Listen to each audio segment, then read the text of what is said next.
Alhamdulillah ya, kita berjumpa kembali ini di pelatihan penyelia halal UMK reguler ya, batch 41. Dan di sesi Bu Alika nanti dimoderatori oleh Ibu Intan ya, Ibu Intan Ayu Istita ya dari Halal Institute sepertinya juga sudah bergabung. Assalamualaikum Bu Intan. Assalamualaikum Bu Elia.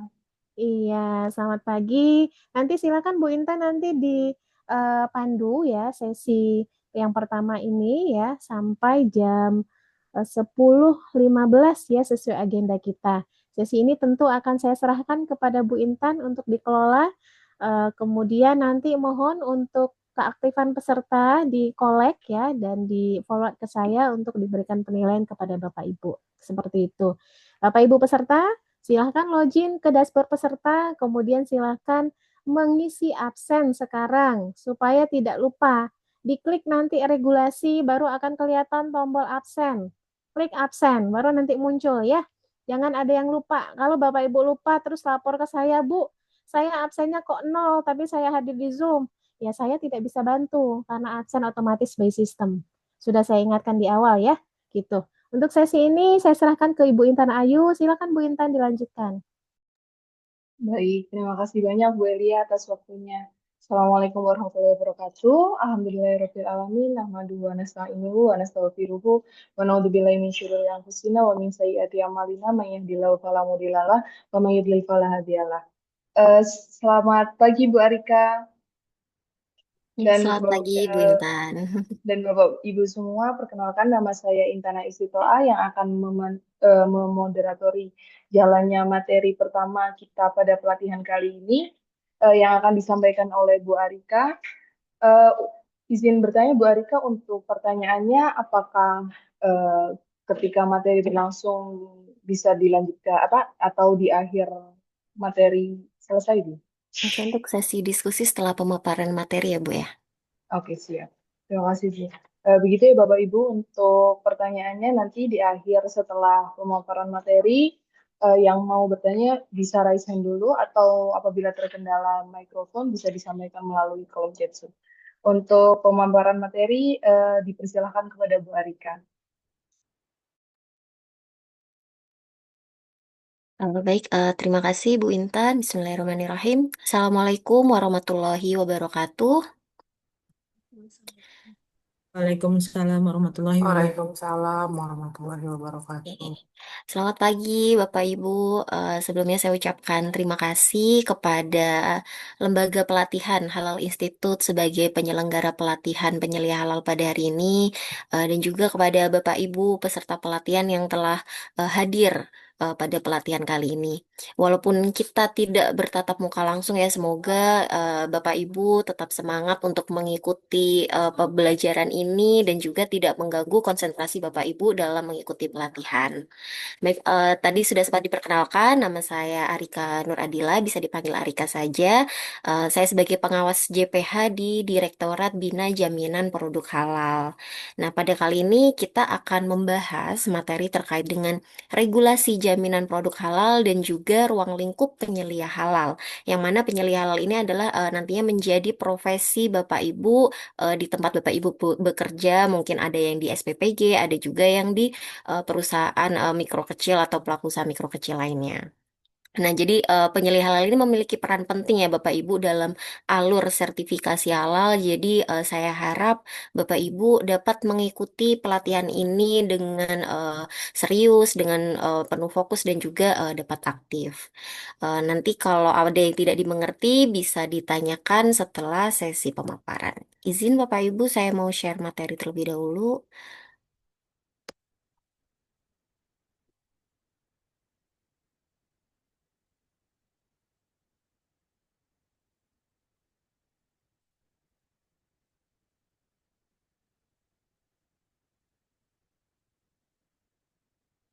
Bapak Ibu, apakah materinya sudah terlihat?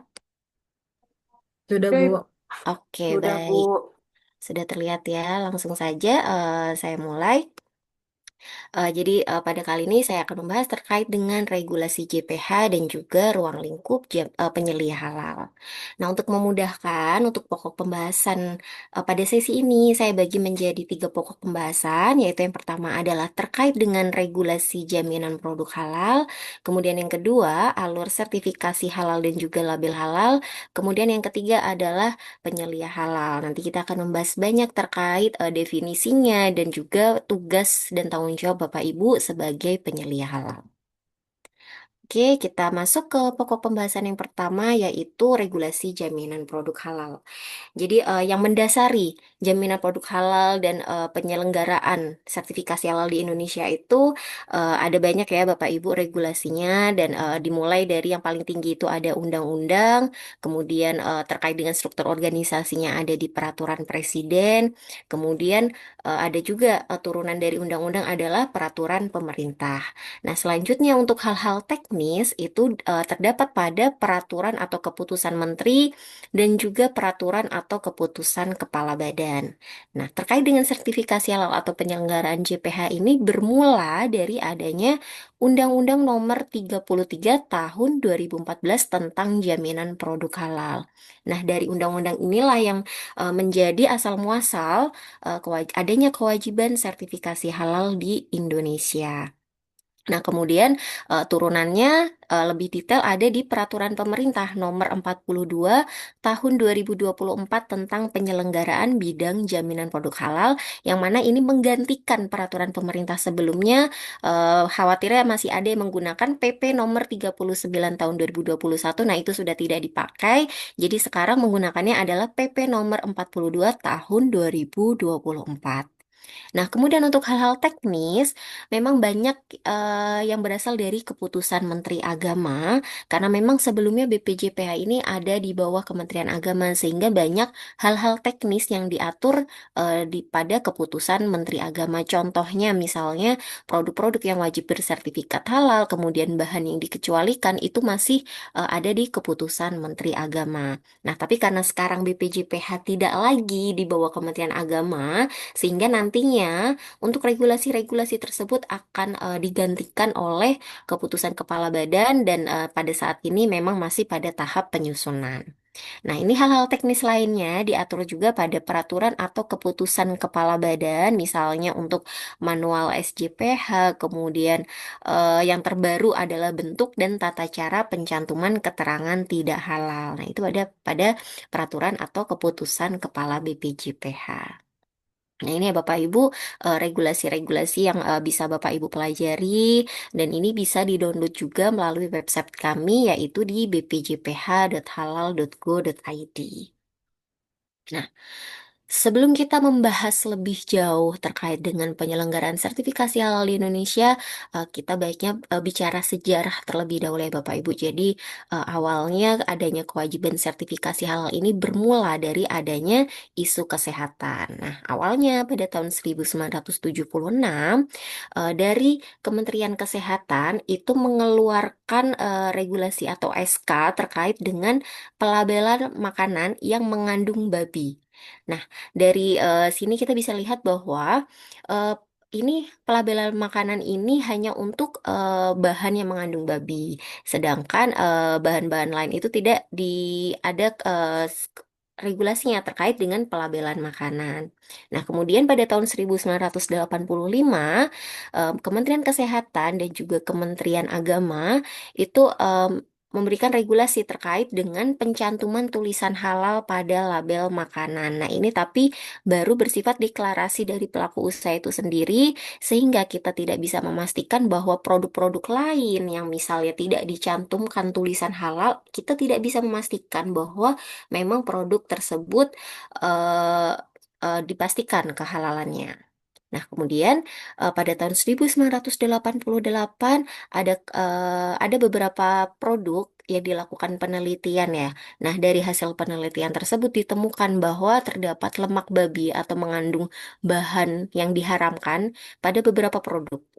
Nah, padahal produk ini banyak dikonsumsi atau digunakan oleh masyarakat di Indonesia, sehingga dari kasus ini menjadi concern atau perhatian banyak pihak, baik masyarakat maupun MUI. Sehingga pada tahun 1989, Majelis Ulama Indonesia atau MUI mendirikan sebuah lembaga sertifikasi yang sifatnya non-pemerintahan yang mana tugasnya untuk menerbitkan sertifikat halal, yaitu namanya adalah LPPOM MUI. Nah, pada saat itu, jadi sertifikat halal itu sifatnya voluntary atau sukarela saja dari pelaku usaha. Jadi kalau misalnya ada pelaku usaha yang pengen ngajuin sertifikat halal, silahkan. Tapi kalau tidak ingin mengajukan sertifikat halal juga tidak apa-apa. Sehingga kita tidak bisa memastikan bahwa seluruh produk yang misalnya belum disertifikasi halal, kita tidak tahu kepastian kehalalannya.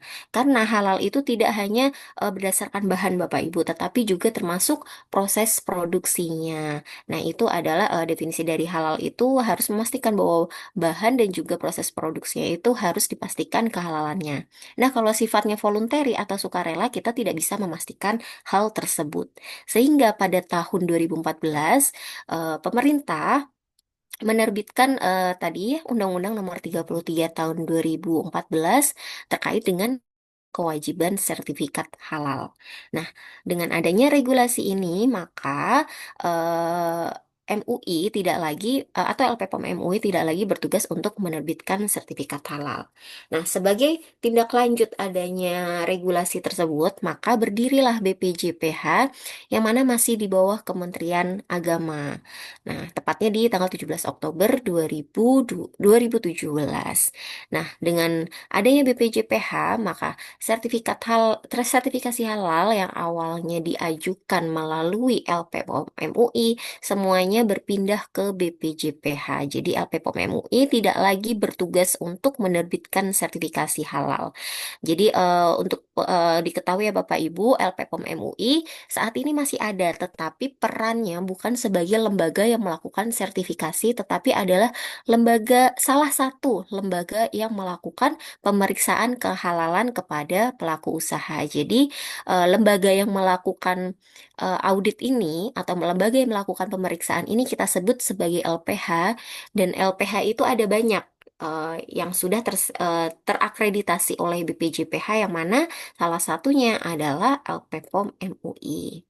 Nah, kemudian pada tahun 2024 akhirnya BPJPH berpisah dari Kementerian Agama dengan tujuan agar memudahkan BPJPH dalam melakukan tugasnya dalam penyelenggaraan jaminan produk halal, termasuk untuk memudahkan koordinasi kepada pemerintah atau kementerian lembaga lainnya dalam penyelenggaraan JPH. Nah, di sela-sela itu dari tahun 2021 sampai 2039 adalah tahapan kewajiban sertifikasi halal. Jadi begitu ya Bapak Ibu, awalnya adanya sertifikasi halal ini bermula dari adanya isu kesehatan, kemudian sifatnya sertifikat halal itu voluntary atau sukarela dan berakhir untuk menjadi kewajiban bagi pelaku usaha. Tadi sejarahnya terkait dengan sertifikasi halal. Nah, tadi lembaga yang melakukan sertifikasi halal pada saat ini adalah Badan Penyelenggara Jaminan Produk Halal atau BPJPH. Jadi BPJPH ini adalah lembaga pemerintah non-kementerian yang berada di bawah dan bertanggung jawab langsung kepada Presiden RI. Nah, jadi pimpinan kami, kepala badan ini, kedudukannya setara ya Bapak Ibu dengan menteri. Karena kami bertanggung jawab langsung kepada Presiden RI sama halnya dengan menteri. Nah, BPJPH memiliki banyak kewenangan yang mana salah satunya adalah menerima pendaftaran, menerbitkan dan mencabut sertifikat halal maupun label halal pada produk. Jadi ketika setelah kita menerbitkan sertifikat halal, kan pelaku usaha wajib untuk mencantumkan label halal. Nah, kalau misalnya terjadi pelanggaran, maka BPJPH juga berhak untuk mencabut sertifikat halal maupun label halal pada produk yang sudah mendapatkan sertifikat halal tersebut. Nah, dalam menjalankan tugasnya, BPJPH tentunya tidak bekerja sendiri ya Bapak Ibu. Kita bekerja sama dengan unit pelaksana teknis berupa balai dan juga loka penyelenggara jaminan produk halal yang ada di 10 provinsi. Kemudian ada juga Komisi Fatwa MUI dan Komite Fatwa Produk Halal yang mana tugasnya adalah mengeluarkan ketetapan halal setelah dilakukan pemeriksaan produk oleh lembaga pemeriksa halal. Nah, ini ada lembaga pemeriksa halal, kemudian lembaga pendampingan PPH atau LP3H. Nah, ini adalah dua lembaga ini adalah lembaga yang melakukan pemeriksaan produk ke pelaku usaha. Nah, kemudian ada juga lembaga halal luar negeri. Ini adalah lembaga sertifikasi yang lokasinya ada di luar negeri. Kemudian kita juga kerjasama dengan lembaga pelaksana pelatihan JPH. Salah satunya adalah Halal Institute. Kemudian ada juga tentunya kita kerjasama juga dengan kementerian lembaga terkait lainnya.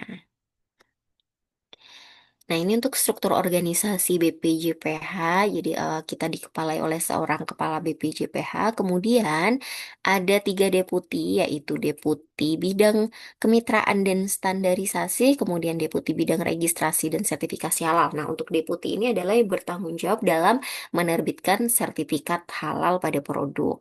Kemudian, deputi yang ketiga atau deputi bidang pembinaan dan pengawasan jaminan produk halal. Nah, saya ada di Deputi Bidang Pembinaan dan Pengawasan JPH ini, Bapak Ibu.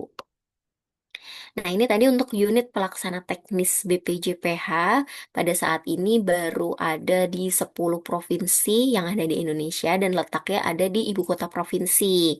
Misalnya Balai PJPH di Provinsi Sumatera Utara itu letaknya ada di Kota Medan. Nah, bagaimana dengan provinsi-provinsi lain yang belum memiliki unit pelaksana teknis?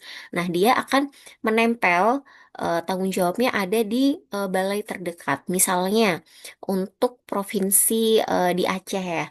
Aceh itu belum ada balai PJPH-nya sehingga dia menjadi tanggung jawab atau menempel pada balai provinsi Sumatera Utara. Begitu juga misalnya balai di Jogja itu menempelnya pada provinsi Jawa Tengah. Nah, memang ini baru tahun lalu ya setelah kita lepas dari Kementerian Agama sehingga kami baru membentuk unit pelaksana teknis karena memang sebelumnya kami dibantu oleh Kementerian Agama yang ada di kabupaten atau kota di Indonesia. Nah, setelah kita lepas dari Kemenak, sehingga kami harus membuat unit pelaksana teknis sendiri. Nah, ini baru ada 10 provinsi. Nah, insya Allah untuk tahun ini kita sedang berupaya agar banyak didirikan unit pelaksana teknis lainnya di provinsi-provinsi lainnya sehingga memudahkan Bapak Ibu yang ada di daerah dalam melakukan koordinasi atau komunikasi dengan UPT-UPT ini.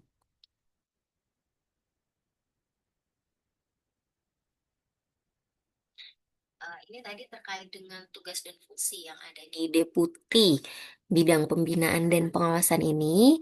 Dari Direktorat Bina JPH, tugasnya adalah melakukan penyiapan atau kebijakan teknis di bidang salah satunya adalah bidang penyelia halal, yang mana tugas kami juga melakukan pembinaan, sehingga oleh karena itu kami wajib untuk menyampaikan materi regulasi pada sesi pelatihan penyelia halal.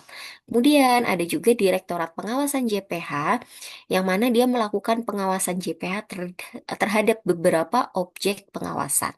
Yang mana salah satunya objek yang diawasi adalah keberadaan penyelia halal pada pelaku usaha.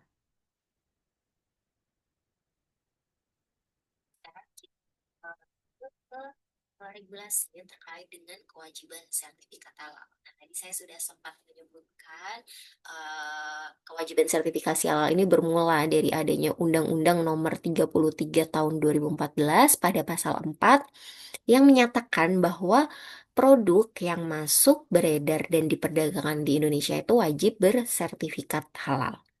Nah, jadi dari regulasi ini ada 2 kewajiban yang wajib dilakukan oleh pelaku usaha.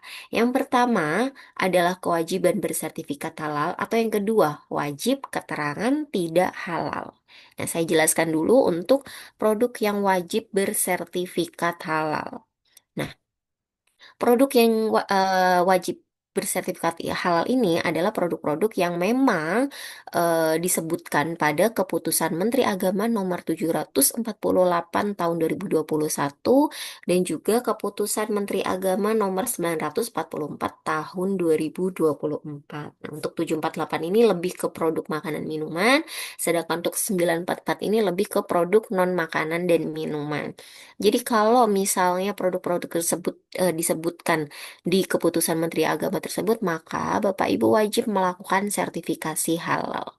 Sederhananya, contoh produk yang wajib bersertifikat halal itu misalnya konteksnya untuk produk makanan dan minuman adalah produk yang melalui proses pengolahan. Misalnya, buah ketika dia diolah menjadi jus, tentunya ada penambahan bahan dan ada proses produksi pada saat pembuatannya sehingga produk jus tersebut dikenakan kewajiban sertifikat halal.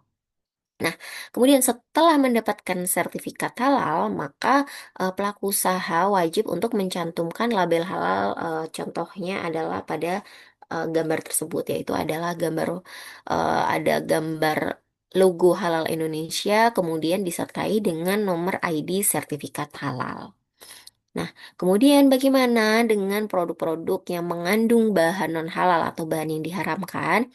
Maka dia juga tidak serta-merta kemudian, oh kalau bahannya mengandung bahan non halal nggak wajib sertifikat halal, kemudian dibiarkan saja. Tidak bisa seperti itu Bapak Ibu. Jadi kalau misalnya ada produk yang mengandung bahan non halal atau bahan yang diharamkan, maka dia wajib mencantumkan keterangan tidak halal.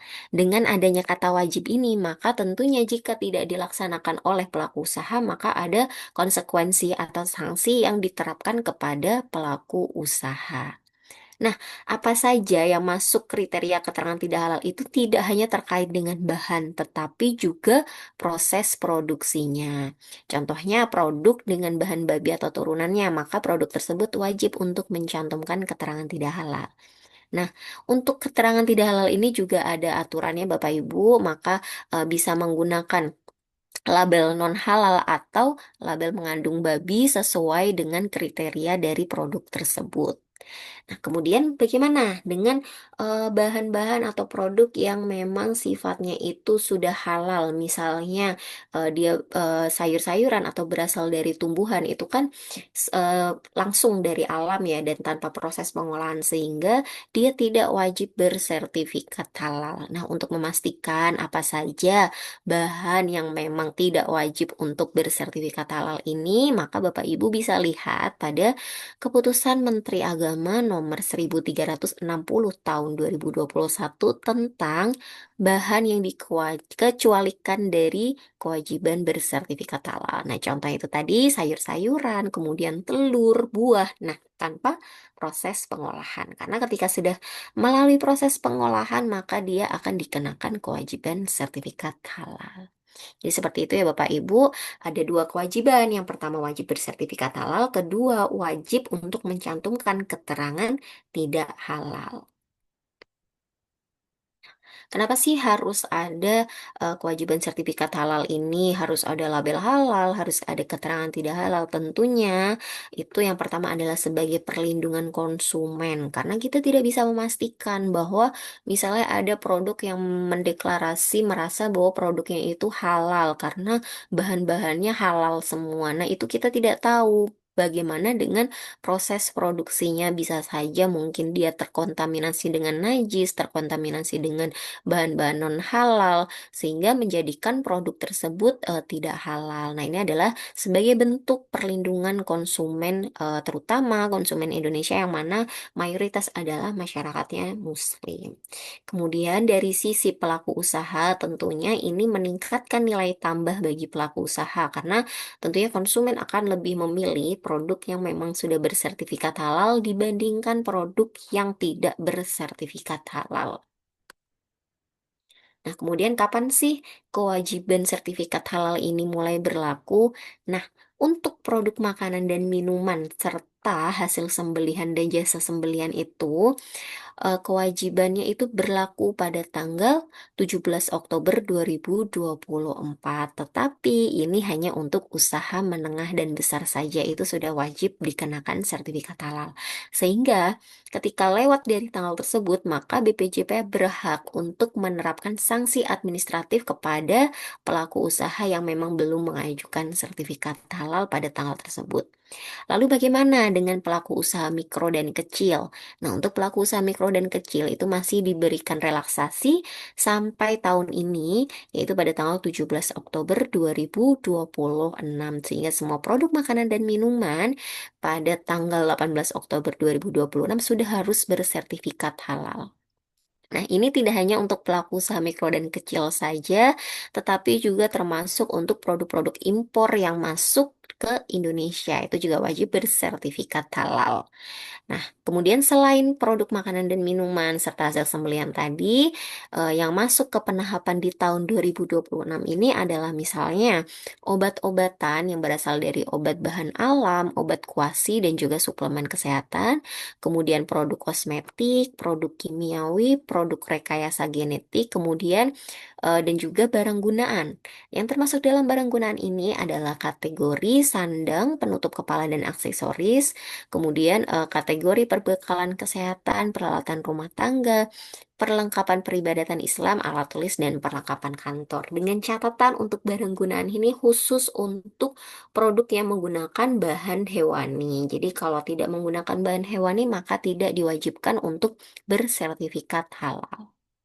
Nah, kemudian penahapan selanjutnya yaitu pada 2029, yaitu untuk obat-obatan dengan kategori obat bebas dan obat bebas terbatas, kemudian barang gunaan berupa alat kesehatan dengan risiko kelas B. Kemudian dilanjutkan lagi pada tanggal 17 Oktober 2034 yang wajib bersertifikat adalah obat-obatan dengan kategori obat keras dikecualikan psikotropika, kemudian dan juga alat kesehatan dengan risiko kelas C. Nah, itu tadi ya Bapak Ibu terkait dengan regulasi. Sekarang kita akan membahas terkait dengan alur sertifikasi halal, penggunaan label halal, dan juga keterangan tidak halal. Nah, saya harap Bapak Ibu perhatikan benar-benar ya untuk membedakan skema sertifikasi halal ini. Nah, jadi untuk skema sertifikasi halal di Indonesia itu ada dua, yaitu pengajuan sertifikat halal bisa melalui skema self-declare, atau yang kedua bisa juga dengan sertifikasi halal dengan skema reguler. Nah, untuk menjelaskannya nanti akan langsung saya komparasi ya Bapak Ibu perbedaan dari skema self-declare dan juga skema reguler. Nah, skema self-declare adalah sertifikasi halal yang dilakukan berdasarkan pernyataan halal oleh pelaku usaha. Nah, untuk saat ini sertifikasi halal dengan skema ini tuh gratis karena mendapatkan fasilitasi dari BPJPH. Nah, tetapi kalau misalnya fasilitasi dari BPJPH-nya sudah habis kuotanya, maka Bapak Ibu harus melakukan pembayaran dan ini sifatnya flat, yaitu kalau tidak salah sebesar 230.000 untuk pengajuan sertifikasi halal dengan skema self-declare. Nah, sedangkan untuk skema reguler, yaitu sertifikasi halal yang dilakukan melalui pemeriksaan dan atau pengujian kehalalan produk oleh LPH. Nah, untuk skema reguler ini tarifnya yang flat itu hanya pengajuannya, sedangkan untuk tarif pemeriksaannya itu berbeda-beda. Nah, kemudian bagaimana dengan skala usaha yang bisa menggunakan skema self-declare itu hanya untuk pelaku usaha mikro dan kecil saja. Jadi kalau pelaku usaha menengah dan besar itu wajib menggunakan skema reguler. Nah, untuk reguler ini tapi bisa juga untuk pelaku usaha mikro kecil yang tidak masuk ke dalam kategori self-declare. Itu menggunakan skemanya yang reguler. Misalnya nih jenis produk untuk self-declare itu adalah barang dan itu hanya untuk produk makanan dan minuman yang sesuai dengan keputusan Kepala BPJPH nomor 22 tahun 2023. Nah, jadi kalau Bapak Ibu merasa pelaku usaha mikro kecil, kemudian produk makanan dan minumannya tidak ada di keputusan kepala BPJPH tersebut, maka harus mengajukan dengan skema reguler. Jadi untuk skema reguler ini tidak hanya untuk produk makanan dan minuman, tetapi bisa juga untuk skema pengajuan sertifikasi halal untuk barang lainnya, misalnya barang gunaan, kosmetik. Nah, itu menggunakan skema self declare. Kemudian untuk jasa juga, jasa ini misalnya jasa distribusi, jasa pengemasan, nah itu masuknya skema sertifikasi halal yang reguler. Kemudian yang melakukan pemeriksaan kehalalan dari self-declare adalah pendamping PPH dari lembaga pendamping PPH atau LP3H. Kemudian untuk skema reguler itu yang melakukan pemeriksaan adalah auditor halal dari lembaga pemeriksa halal atau LPH. Nah, kenapa sih aktor pemeriksaannya harus dibedakan? Karena memang tingkat kritisnya itu beda ya Bapak Ibu. Untuk reguler ini lebih complicated atau lebih lebih detail sehingga yang melakukan pemeriksaan itu lebih expert daripada untuk yang self-declare.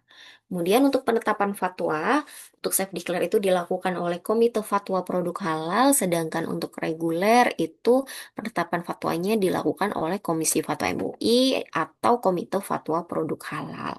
Nah, durasinya ini dihitung sejak setelah melakukan payment ya dari pelaku usaha.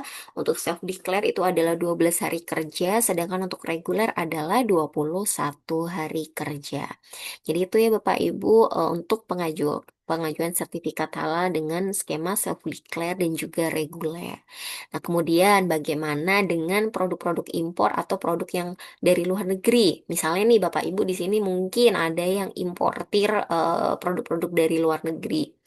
Nah, itu bisa menggunakan registrasi sertifikat halal luar negeri atau SHLN. Jadi, produk tersebut, produk luar negeri tersebut itu sudah mendapatkan sertifikat halal dari lembaga halal setempat. Misalnya kita import dari Aussie ya, dari Australia. Nah, itu produknya itu ternyata sudah mendapatkan sertifikat halal dari lembaga halal yang ada di sana. Nah, tetapi kita cek dulu apakah lembaga halal tersebut sudah terakreditasi oleh BPJPH. Kalau sudah terakreditasi oleh BPJPH, si lembaga halalnya ini, maka si importir ini bisa langsung melakukan registrasi sertifikat halal ke BPJPH. Tetapi jika lembaga halalnya itu belum terakreditasi oleh BPJPH, maka tidak bisa menggunakan skema ini. Otomatis produk tersebut tidak bisa masuk ke Indonesia dan eh, dia bisa menggunakan skema lain yaitu skema tadi skema reguler. Jadi untuk skema reguler itu bisa juga untuk pelaku usaha yang ada di luar negeri. Jadi kalau dia disertifikasinya langsung oleh BPJPH. Nah, kemudian balik ke tadi, siapa yang bisa melakukan registrasi sertifikat halal luar negeri ini adalah importir atau perusahaan resmi dari produk tersebut yang ada di Indonesia. Nah, ini sangat sederhana. Jadi si pelaku usaha atau importir ini cukup untuk duduk saja.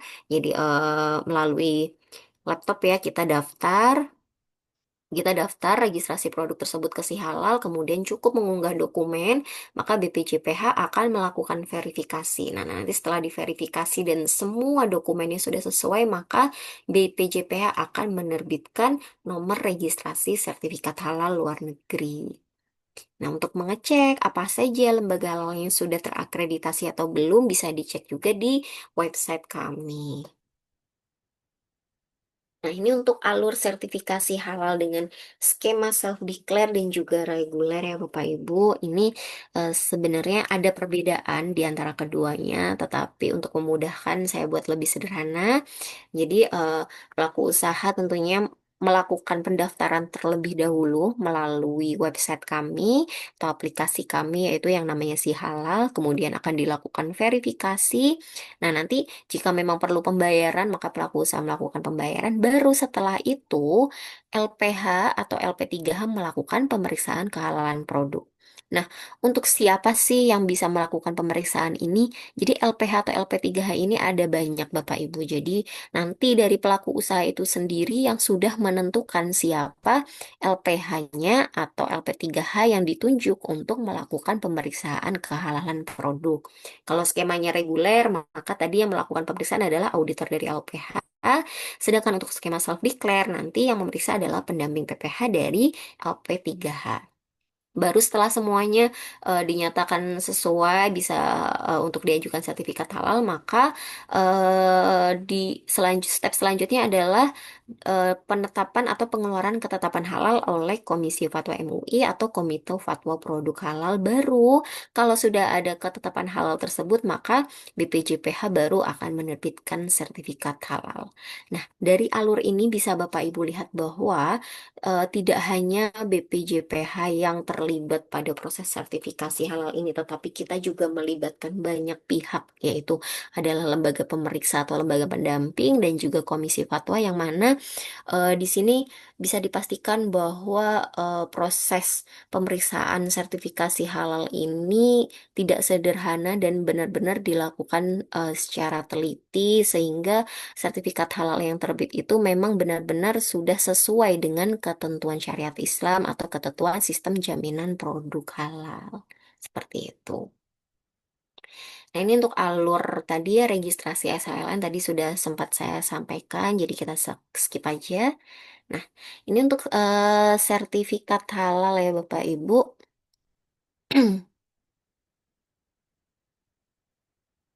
Nah, jadi untuk sertifikat halal ini bentuknya adalah seperti ini ya Bapak Ibu, sertifikat halal. Jadi ada nomor sertifikatnya, kemudian ada nama produknya itu di lampiran, kemudian disebutkan nama pelaku usahanya dan juga alamat dari pelaku usaha. Kemudian untuk sertifikat halal ini bisa Bapak Ibu unduh melalui akun si halal Bapak Ibu ketika memang sudah mendapatkan sertifikat halal.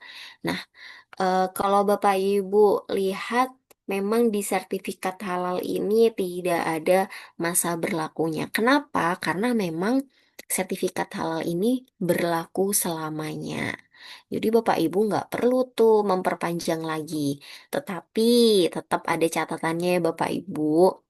Nah, untuk sertifikat halal ini tetap berlaku apabila tidak ada perubahan komposisi bahan dan atau proses produk halal. Nah, jadi jika ada perubahan baik itu komposisi bahan atau proses produksi atau dua-duanya, maka Bapak Ibu harus melakukan perubahan atau pembaruan sertifikat halal. Nah, itu tadi. Jadi kalau tidak ada perubahan, nggak apa-apa, udah pakai aja sertifikat halal itu. Bapak Ibu tidak perlu melakukan pembaruan sertifikat halal. Ini sertifikat halal yang asli itu kalau yang mulai akhir tahun 2024 tuh ditandatanganinya oleh Bapak Ahmad Haikal Hasan. Jadi kalau misalnya Bapak Ibu menemukan ada sertifikat halal kok yang tanda tangan bukan Ahmad Haikal Hasan gitu, misalnya atas nama Muhammad Akil Irham, itu adalah sertifikat halal yang diterbitkan sebelum Bapak Ahmad Haikal Hasan ini sebagai Kepala BPJPH.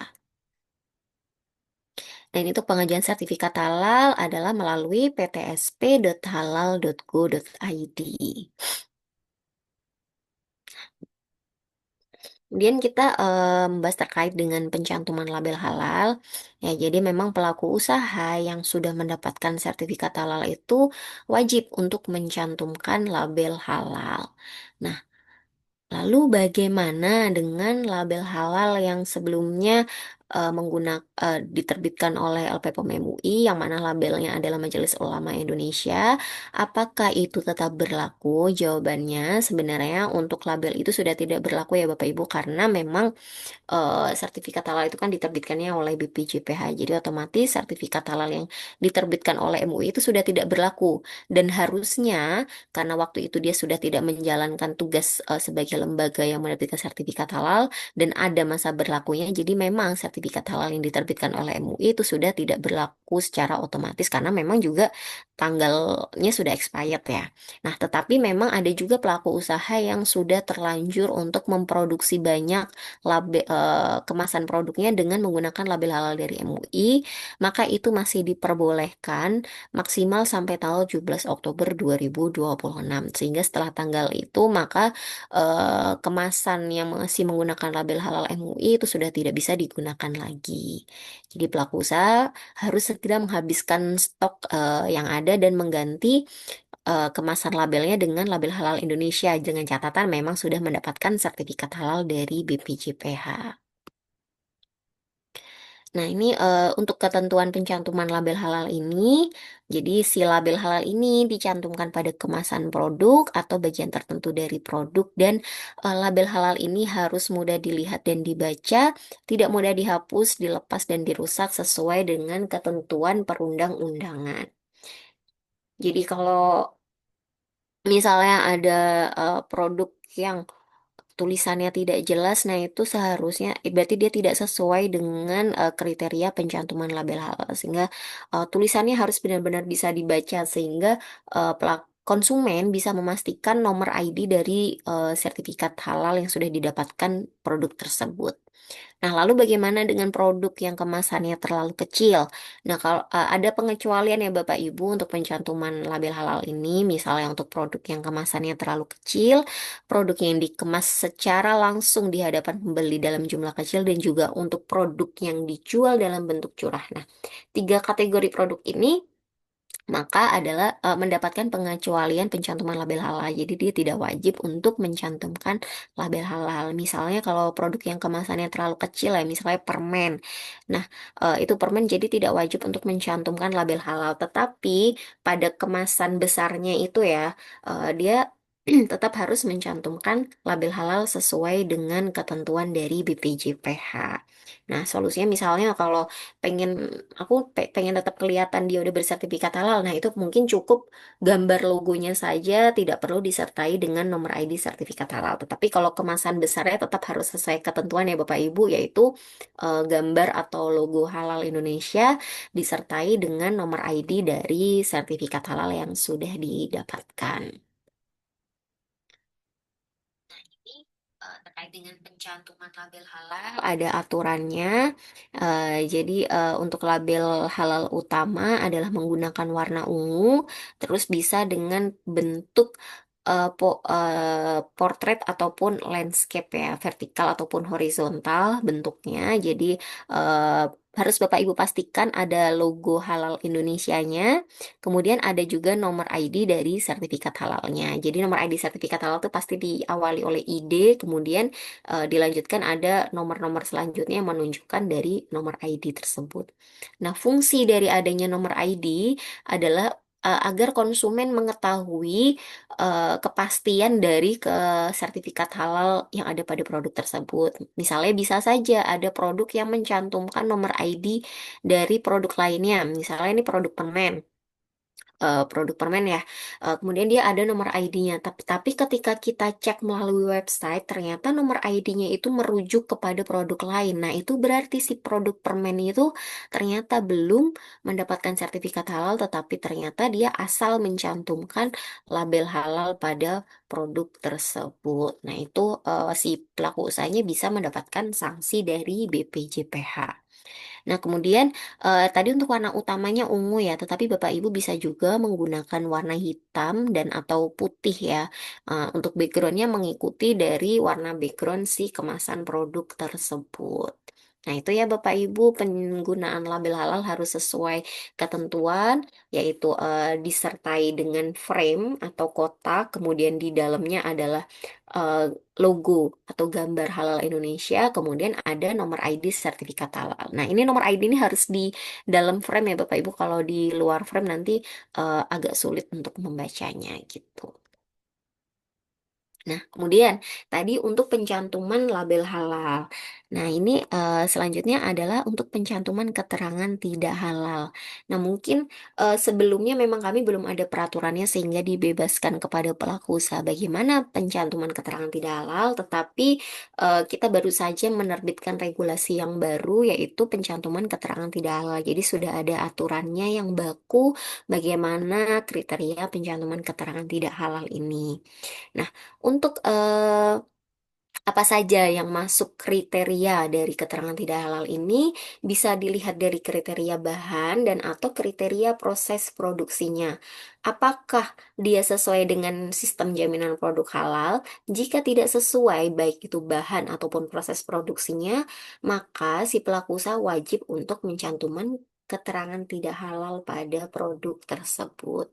Nah, jadi pencantuman keterangan tidak halal ini dilakukan secara mandiri, jadi tidak perlu ada sertifikasi juga, tidak perlu ada pengecekan dari BPJPH ke pelaku usaha. Asalkan memang masuk ke kriteria keterangan tidak halal, maka dia wajib untuk mencantumkan keterangan tidak halal.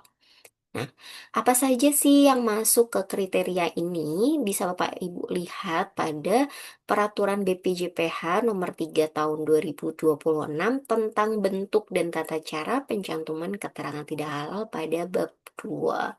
Nah, misalnya nanti akan disebutkan, misalnya kriteria bahannya itu mengandung babi dan turunannya, maka dia wajib untuk mencantumkan keterangan tidak halal. Kemudian misalnya mungkin di proses produksinya, dia terkontaminasi dengan najis atau mungkin terkontaminasi dengan bahan yang mengandung non halal, sehingga dia wajib untuk mencantumkan keterangan tidak halal.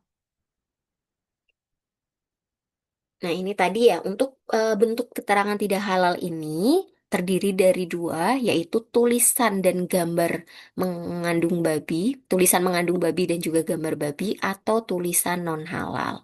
Nah, jadi untuk tulisan atau gambar yang dengan tulisan mengandung babi ini khusus untuk produk kategori makanan dan minuman yang berasal dari babi dan turunannya. Nah, produk-produk lain selain dari kategori tersebut itu ketentuannya adalah menggunakan tulisan non halal. Nah, ketentuannya Bapak Ibu untuk keterangan tidak halal ini wajib berwarna merah, kemudian ada frame-nya sehingga mudah dilihat oleh konsumen. Nah, kalau misalnya produk kemasannya berwarna merah, nah itu menyesuaikan saja. Jadi dari tulisan keterangan tidak halal ini bisa menggunakan warna lain yang kontras dengan warna kemasannya.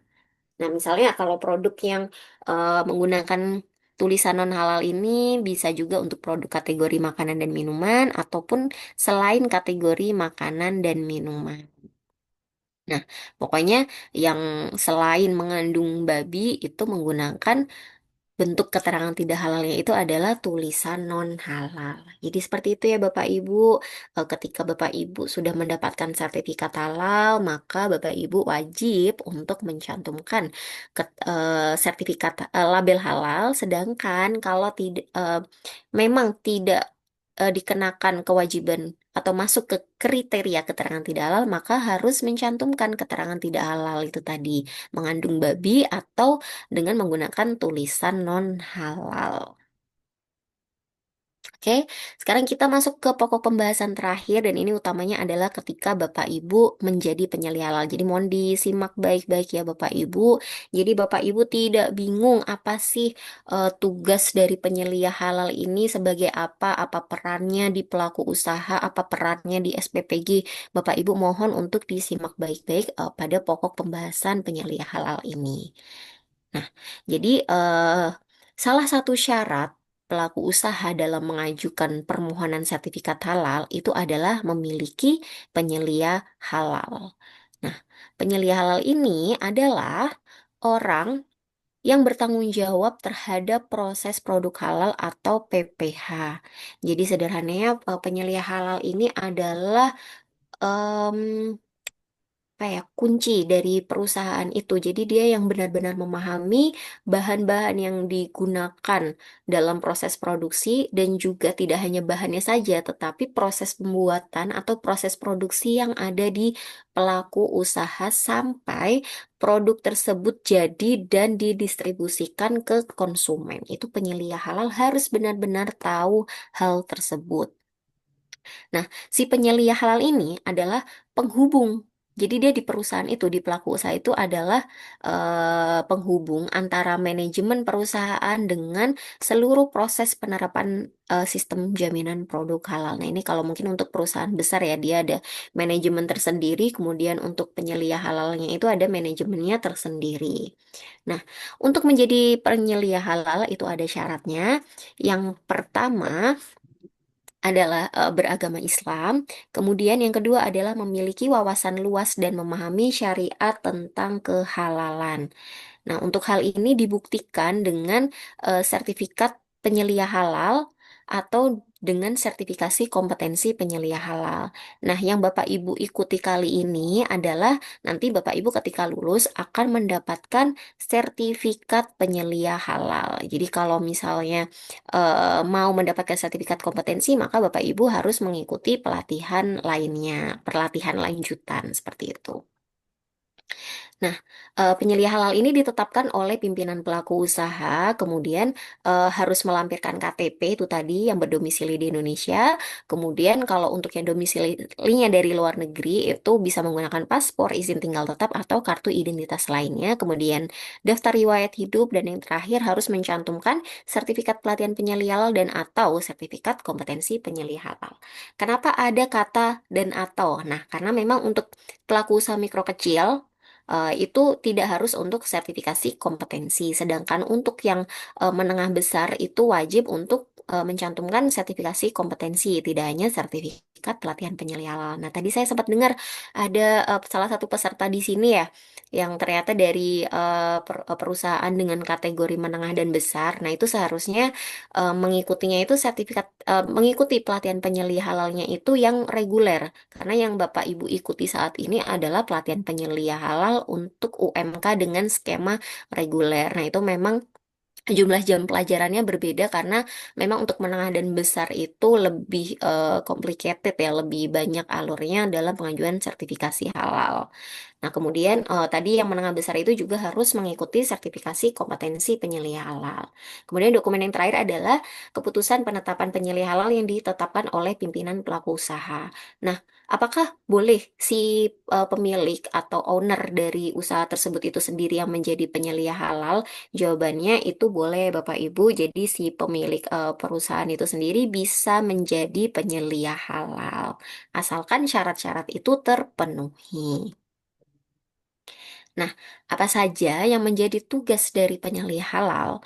Nah, ini tugasnya antara skema reguler dan skema self-declare itu kurang lebih sama ya Bapak Ibu. Yang pertama adalah sama-sama mengawasi proses produk halal di perusahaan. Jadi, proses produksi yang ada di perusahaan itu si penyelia harus mengawasinya. Jadi, dia seperti semacam pengawas internal yang ada di pelaku usaha. Kemudian yang kedua, menentukan tindakan perbaikan dan pencegahan. Kemudian yang ketiga, mengordinasikan PPH. Dan yang terakhir, untuk skema reguler ya, tugasnya adalah mendampingi auditor halal pada saat pemeriksaan. Sedangkan untuk skema self-declare adalah mendampingi pendamping PPH pada saat verifikasi dan validasi. Jadi sama ya, tugasnya mendampingi personil yang melakukan pemeriksaan atau audit ke lokasi usaha Bapak Ibu. Nah, itu adalah tugas dari penyelia halal. Nah, apa saja yang menjadi tanggung jawab dari penyelia halal? Nah, itu juga berbeda antara skema reguler dan skema self-declare karena memang untuk skema reguler itu tentunya memang produknya itu biasanya lebih banyak dan lebih titik kritisnya lebih tinggi sehingga tanggung jawab dari penyelia halal itu lebih besar dibandingkan yang menggunakan skema self-declare. Nah, untuk tanggung jawab, saya akan menyampaikan terlebih dahulu untuk skema self-declare karena memang lebih sedikit ya. Yang pertama adalah menerapkan sistem jaminan produk halal. Nah, ini masih sama dengan skema reguler ya, tanggung jawabnya sama. Nah, apa sih sistem jaminan produk halal itu atau SJPH? SJPH itu adalah apa ya suatu sistem yang dibuat untuk memastikan bahwa produk yang dihasilkan oleh si pelaku usaha ini memang sesuai dengan standar kehalalan produk yang sudah ditetapkan. Nah, SJPH ini terdiri dari 5 kriteria ya.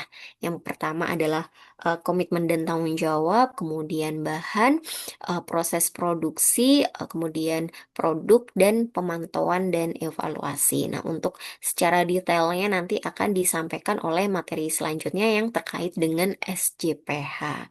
Kemudian yang kedua, menyiapkan bahan dan proses produksi untuk dilakukan verifikasi dan validasi oleh pendamping PPH. Yang ketiga, menunjukkan bukti serta memberikan keterangan yang benar selama proses verifikasi dan validasi oleh pendamping PPH. Kemudian yang terakhir adalah melakukan pembinaan JPA di internal pelaku usaha. Nah, itu tadi untuk yang skema self-declare.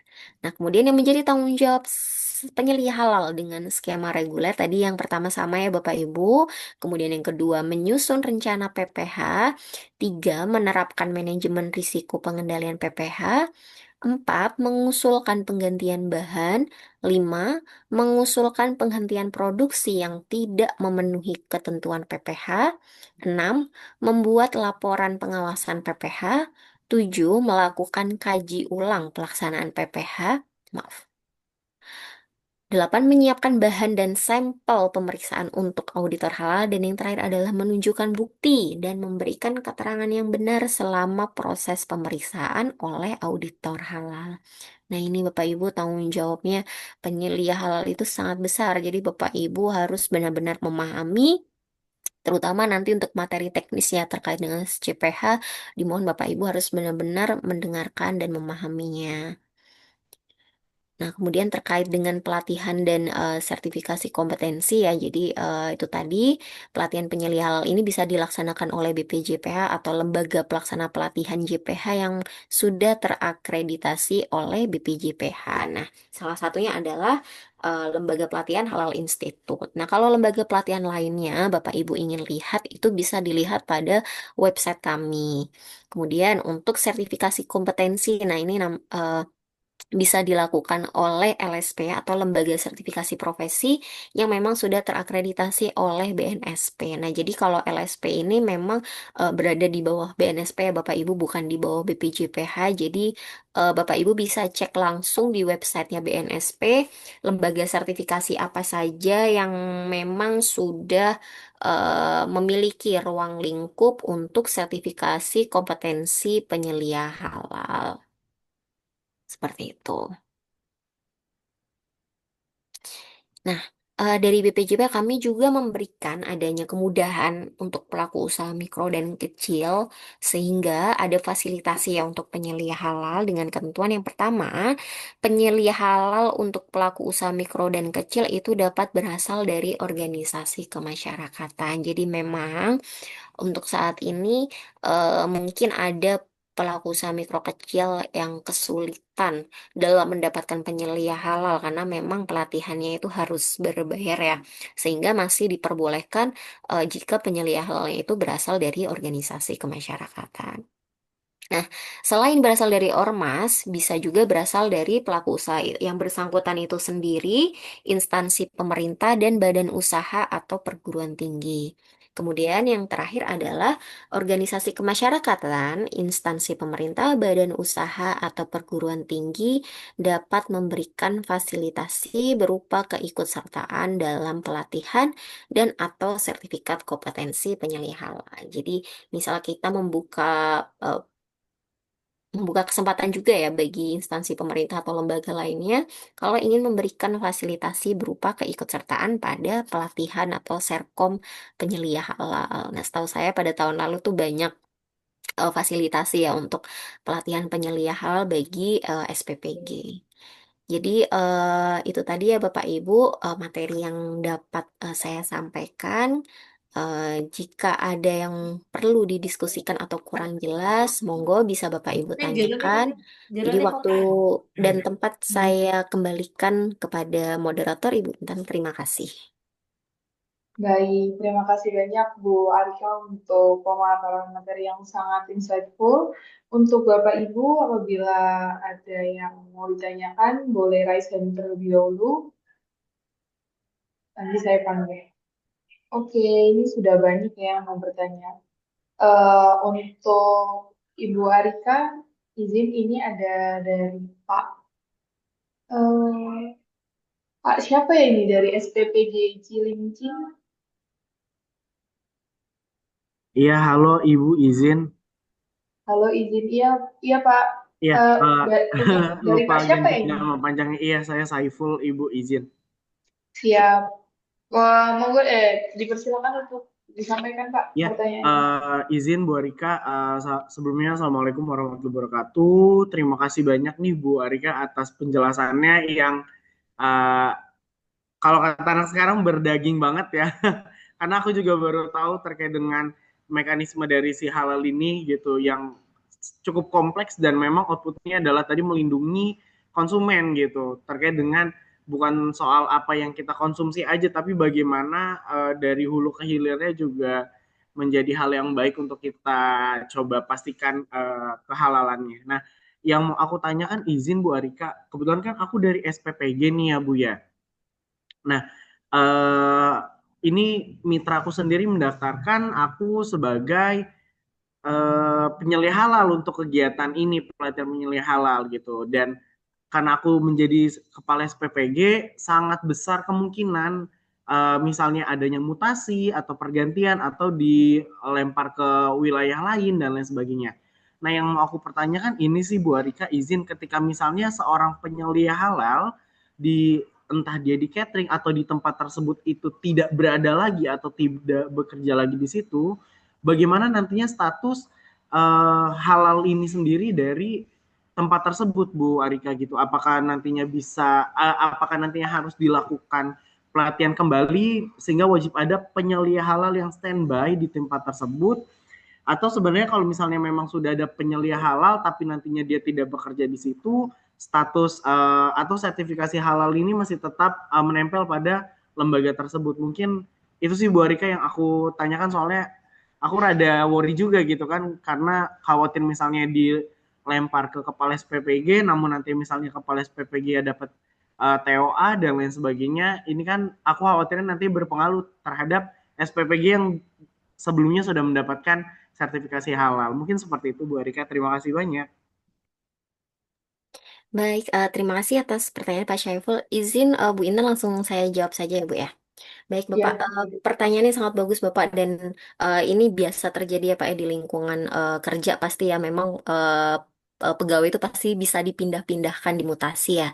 Nah untuk hal ini bagaimana jika penyelih halalnya itu dipindahkan? Yang pertama Bapak si pelaku usaha ini wajib si SPPG ya dalam konteksnya ini SPPG yang pertama ini tetap memang harus memiliki penyelih halal. Jadi kalau misalnya Pak Syaiful pindah ke lokasi lainnya, nah si SPPG yang sebelumnya tetap harus memiliki penyelia lain yang menggantikan Bapak.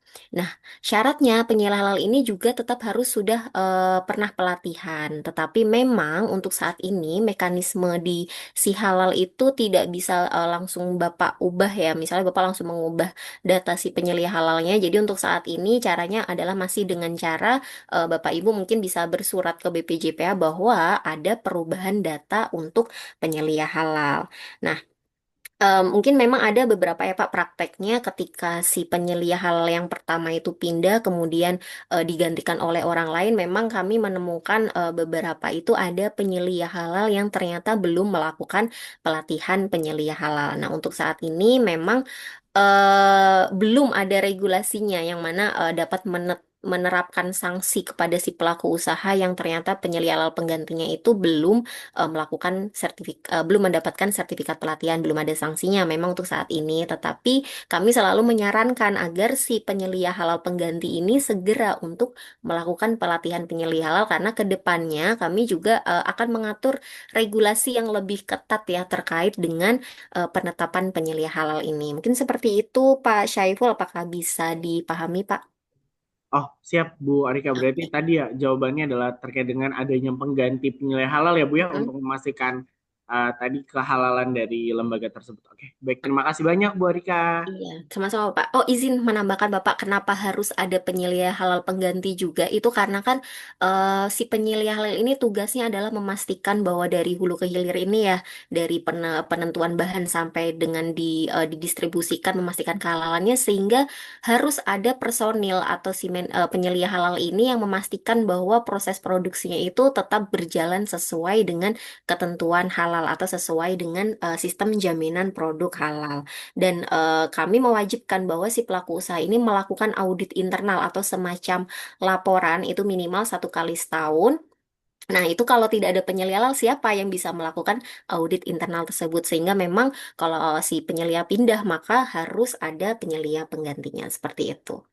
Baik, saya kembalikan lagi ke moderator. ya, terima kasih Bu untuk jawabannya. Kemudian pertanyaan selanjutnya boleh dari Kak Nasril Camdian, dipersilakan Bapak. Oke, izin bertanya Ibu, selamat siang sebelumnya. Apakah suara saya terdengar? Terdengar Sudah nih. terdengar jelas, Ibu. Oke, mohon izin ya. Tadi kan sempat disinggung perihal sertifikat halal itu berlaku lifetime atau seumur hidup, tidak perlu diperpanjang gitu ya. Namun saya dari SPPG sendiri itu menemukan bahwa salah satu supplier kami, waktu kami mintai data untuk administrasi, ternyata sertifikat halalnya sudah hangus.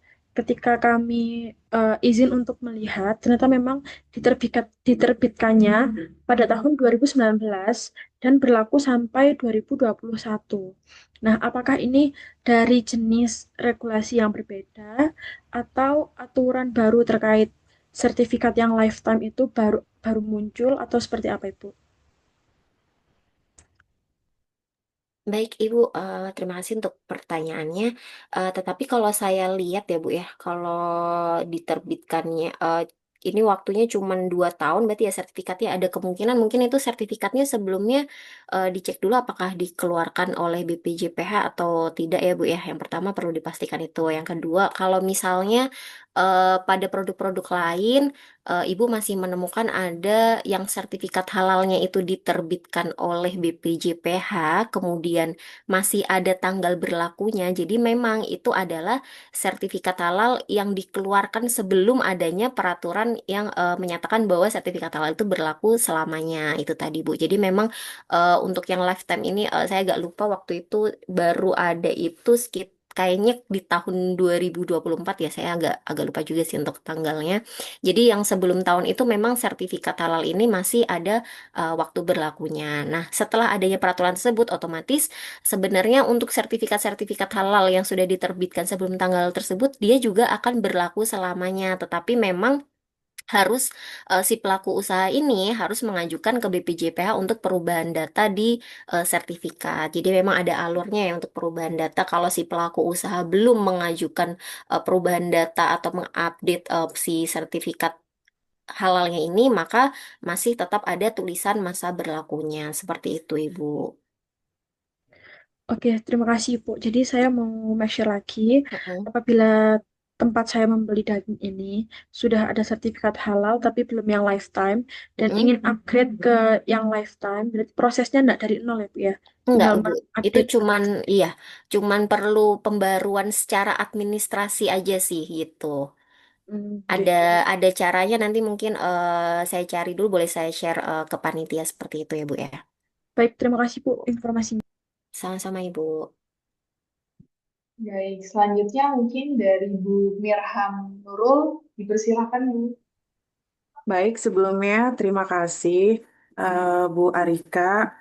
Yang ingin saya tanyakan, kebetulan saya dari pengawas gizi di SPPG. Jadi, apa bedanya SPPG yang sudah mendapatkan sertifikat halal dan tidak? Sementara ini kan program pemerintah yang sudah berjalan gitu. Kenapa tidak terintegrasi gitu mendapatkan sertifikat halal ini sebelum dapur itu running seperti itu. Itu saja yang ingin saya tanyakan. Terima kasih, Bu Arika. Baik, Ibu, untuk pertanyaannya, kenapa sih kok SA-nya nggak diajukan sebelum SPPG ini running? Ini dikembalikan ke SPPG masing-masing juga ya, Bu ya. Karena ketika kita melakukan pemeriksaan itu, tentunya si auditor ini harus melihat proses produksinya juga. Nah, kalau misalnya si SPPG mengajukan sertifikat halal tetapi belum ada proses produksi atau belum ada yang diproduksi, lalu dari si auditor ini akan apa yang diperiksa? Mungkin seperti itu sih, Bu. Jadi itulah kenapa umumnya sertifikat halal itu baru diajukan ketika pelaku usaha sudah running ya, karena itu pada saat pengajuan sertifikat halal kita harus benar-benar Bapak Ibu harus benar-benar memastikan apa saja produk yang akan diajukan sertifikat halalnya, kemudian proses produksinya seperti apa, kemudian produk yang dihasilkan seperti apa. Nah, itu harus dilakukan audit oleh si auditor halal seperti itu, Ibu. Jadi begitu. Berarti tidak terintegrasi, Bu ya, dengan program pemerintah ini gitu. Jadi walaupun SPPG berjalan tidak punya sertifikat halal, jadi tidak apa-apa seperti itu.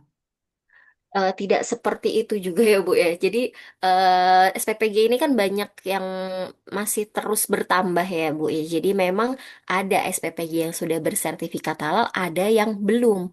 Nah, SPPG ini juga dikenakan kewajiban sertifikat halal. Jadi nantinya kalau misalnya ada SPPG yang belum bersertifikat halal, kita kan ada tuh salah satu tusi dari BPJPH itu adalah melakukan pengawasan kepada pelaku usaha baik yang sudah mendapatkan sertifikat halal maupun yang belum. Nah, SPPG ini adalah salah satu yang dikenakan kewajiban bersertifikat halal sehingga kalau dia belum bersertifikat halal pada tanggal 17 Oktober 2026, maka BPJPH tetap bisa menetapkan sanksi administratif kepada SPPG seperti itu, Ibu. Jadi mungkin saat ini masih proses ya, jadi belum semua SPPG ini memang bersertifikat halal, tetapi nantinya ketika memang sudah dikenakan kewajiban tanggalnya ya, maksudnya penetapannya sudah sampai pada tanggalnya, maka BPJPH tetap bisa menetapkan sanksi ke SPPG meskipun ini salah satu dari institusi pemerintah ya, karena adalah bagian dari BGN. Seperti itu, Ibu. Baik, Ibu, terima kasih banyak. Sama-sama, Ibu. Baik, terima kasih Bu Irham. Selanjutnya dari Ibu Sari Apriliani, dipersilahkan Ibu untuk menyampaikan pertanyaannya. Baik, Mohon maaf Bu, suaranya kecil. apakah suara saya terdengar? Sudah. Tidak. Ya. Perkenalkan, saya Sari Aprilama dari SPTG Klaten.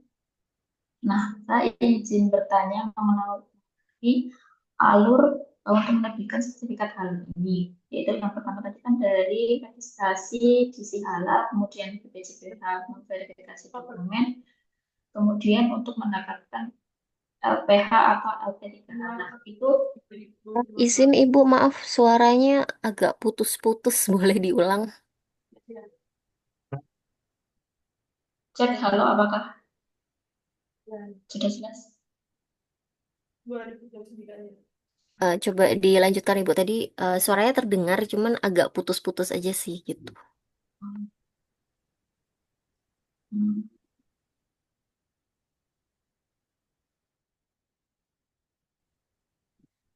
Saya bertanya, apakah untuk mendapatkan LPH untuk audit ini dengan sistem ini apakah terintegrasi auto gitu Bu atau kita harus mengajukan terlebih dahulu untuk untuk pengadaan auditnya seperti itu.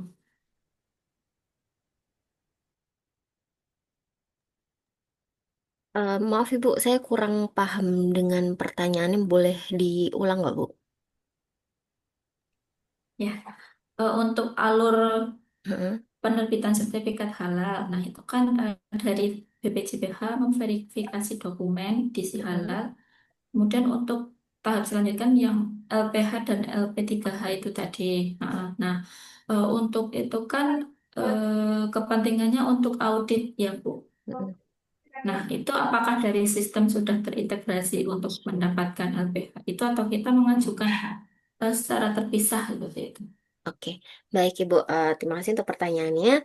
Jadi untuk pemilihan LP3H atau LPH ini, jadi ada dua Ibu. Kalau untuk self declare tadi dia bisa langsung memilih pendamping PPH-nya Ibu. Kalau di skema self declare itu langsung memilih pendamping PPH-nya. Jadi di sistem kami sudah tersedia nama-namanya. Jadi nanti tinggal pilih mana pendamping yang akan dipilih. Sedangkan untuk yang skema reguler nanti ada tercantum beberapa pilihannya LPH mana saja yang bisa Bapak Ibu pilih. Jadi pengajuannya tidak perlu terpisah, jadi itu masih dalam satu alur ya di akun Ibu, nanti tinggal memilih LPH mana yang Bapak Ibu pilih untuk melakukan audit. Nah, biasanya si pelaku usaha ini sebelum mengajukan memilih LPH di sistem atau di Sial, biasanya mereka akan berkomunikasi terlebih dahulu dengan LPH, mungkin mencari LPH terbaik mana atau terdekat mana yang bisa bisa audit ke lokasi Bapak Ibu. Nanti bisa komunikasi dulu dengan LPH. Kalau sudah menentukan mana LPH yang Bapak Ibu pilih, nanti bisa mengajukan ke Sial dan tinggal dipilih saja seperti itu, Ibu. Ya, baik, sudah paham. Terima kasih. Nah, terima kasih. Selanjutnya mungkin dari Bu Nur Salisa Ekawati, dipersilakan Ibu.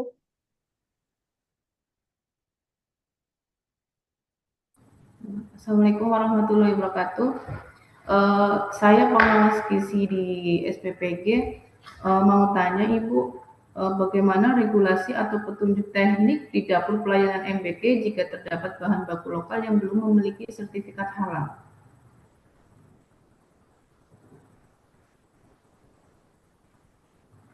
Itu saja, Ibu, pertanyaannya.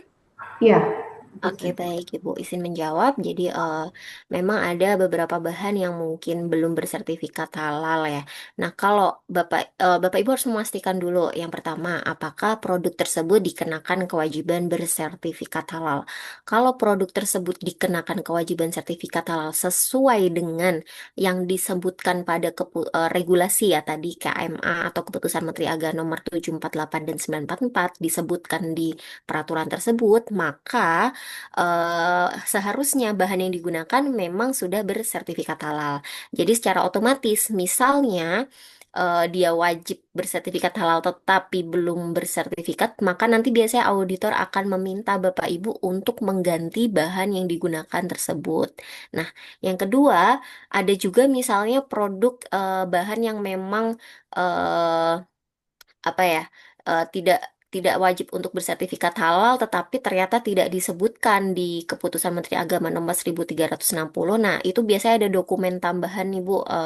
Dari auditor akan meminta seperti dokumen pendukung. Contohnya adalah COA atau Certificate of Analysis. Itu di dalamnya itu adalah dia mungkin menjelaskan untuk membantu memverifikasi komposisi bahan dari produk tersebut. Ini produk sebagai bahan ya maksudnya.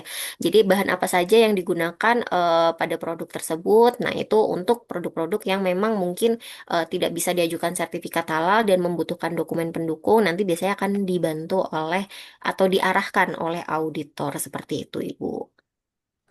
Baik, terima kasih Ibu Erika. Sama-sama, Ibu.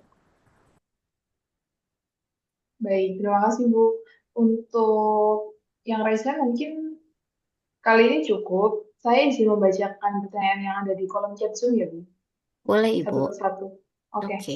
Eh, yang pertama yaitu dari Ibu Sinda Nurul Isra. Assalamualaikum Bu. Izin bertanya, saya Sinda dari SPPG Busung Indah Aceh. Langkah apa yang harus dilakukan jika ditemukannya bahan baku dalam rantai pasok SPPG yang belum memiliki sertifikat halal yang valid? Silakan Ibu. Oke, baik. Ini pertanyaannya sama ya tadi dengan pertanyaan yang sebelumnya ini ya. Tadi jadi bahan pastikan dulu apakah dia termasuk dalam kewajiban. Jika masuk ke kewajiban maka harus yang sudah memiliki sertifikat halal yang otomatis harus diganti dengan bahan lainnya. Tetapi jika memang tidak dikenakan kewajiban sertifikat halal tetapi memerlukan dokumen pendukung, nanti akan dibantu dengan adanya dokumen pendukung seperti COA tadi, dan nanti akan diarahkan oleh auditor seperti itu. Dari Ibu Sinda, apakah ada feedback? Sudah cukup. Siap. Terima kasih Bu. Terima Selanjutnya kasih, dari Bu. Ibu Fitri Selawati, izin bertanya Ibu, misalkan kita menggunakan bahan baku seperti gula aren, kita membeli gulanya langsung ke pelaku usaha yang mengolahnya, apakah pelaku usaha tersebut harus sudah memiliki sertifikat halal? Gitu. Oke, Izin kalau setahu saya sepertinya kalau untuk gula aren itu kan dia dari bahan nabati ya, jadi tidak wajib untuk bersertifikat halal. Tetapi nanti mungkin bisa dicek lagi ya Bu ya, apakah memang dia termasuk pada bahan yang dikecualikan untuk bersertifikat halal atau tidak. Nanti bisa dicek dulu atau mungkin bisa juga ditanyakan pada materi teknis nanti ya terkait dengan SJPH. Karena memang kan bahan-bahan yang disebutkan di KMA banyak sekali ya, jadi saya kurang hafal, cuman setahu saya sepertinya kalau untuk gula aren ini tidak wajib bersertifikat halal seperti itu. Baik, apakah dari Ibu Fitri Selawati ada tanggapan? Sudah cukup Ibu, terima. Oke, siap. Selanjutnya Ibu dari Ibu Novia Fitri Laila. Izin Ibu, izin bertanya, saya dari SPPG Nangulang Cawas Klaten. Contohnya saat kita PO produk ke supplier, tapi yang datang beda kemasan. Pesan Blue Band, tetapi yang datang kiloan tidak ada label, akan tetapi dijelaskan margarin itu sesuai pesanan. Apakah bisa ya Bu menggunakan produk tersebut? Terima kasih. Gitu.